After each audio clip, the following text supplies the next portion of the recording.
Cuando se traduce una canción, no es la misma canción, es una canción nueva inspirada en la original, depende. Si se traduce la letra exactamente, es la misma canción. Si se cambia la letra y se cambia el significado, no es la misma canción. El parafrasear canciones, el parafrasear poesía, es enormemente difícil y nunca funciona. Siempre falla. Mira, yo recuerdo que alguien que conocía nuestra lengua tan enormemente como León Felipe intentó parafrasear a Shakespeare, intentó la paráfrasis en el español de obras de Shakespeare y el resultado no funciona. Mira, yo aprendí francés fundamentalmente para poder leer poesía en francesa en francés, porque me gusta mucho la poesía francesa, sobre todo del siglo XX, y necesitaba yo poder leer en francés y aprendí francés. Bueno, aprendí francés para leer poesía. O sea, cuando yo voy a Francia y digo que hablo francés, los franceses me miran y dicen, no, pobrecito, mejor hábleme en inglés. Pero yo insisto en creer que hablo francés. Pero por eso aprendí. Y me molesta mucho leer poesía traducida. La italiana la entiendo bastante bien, entiendo la poesía portuguesa, entiendo la poesía en portugués.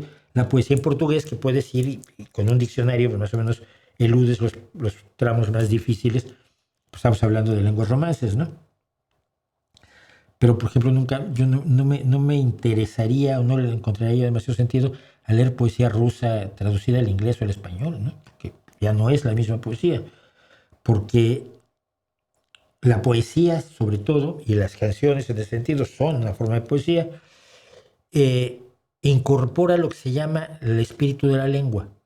Cada idioma tiene su forma de ser, su personalidad, si así quieres llamarlo.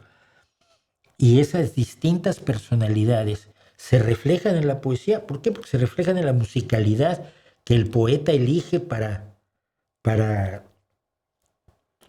expresarse, ¿no? Estoy pensando, por ejemplo, en la Oda a la Alegría de Schiller, que tú la lees en alemán y lees la traducción. Y la traducción te está diciendo lo que significa, pero jamás va a tener el ritmo y la musicalidad y a veces la dureza o la potencia del poema original de Schiller en alemán, ¿no?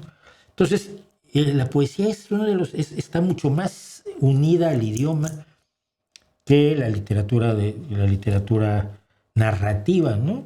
Porque Dostoyevsky sigue siendo Dostoyevsky en cualquier idioma, pero no pasa así con los poetas. Y creo que no pasa así con las canciones, ¿no?